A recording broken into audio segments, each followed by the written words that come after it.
Crazy Rocket, now available on PMBet. Yes, mtazamaji wa PMTV, hii ni PMTV updates, na kwenye updates ambazo zimetufikia hivi sasa ama hivi punde ni kuhusiana na kit supplier ama msambaza vifaa vya michezo ndani ya klabu ya Simba, nikiwa naizungumzia kampuni ya Jailut, ambao tunakumbuka kabla ya msimu kuweza kuanza klabu ya Simba waliingia mkataba na kampuni hiyo kwa ajili ya kusambaza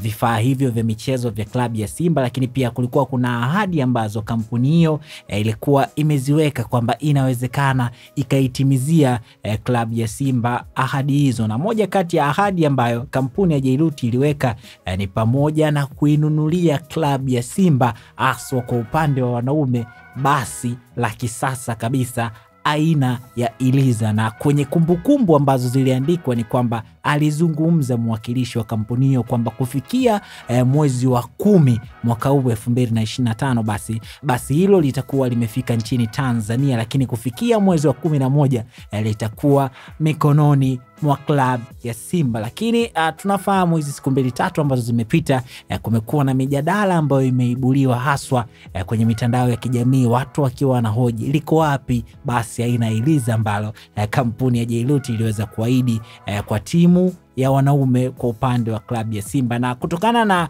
maswali hayo kwenye mitandao ya kijamii, mwakilishi wa kampuni ya Jailut amejitokeza na kuzungumza hivi: kuna ahadi zilikuwa za vitu na kuna ahadi zilikuwa za fedha. Kwa hiyo mimi na klabu ya Simba tunatiki vile ambavyo tumekubaliana na tumevitekeleza.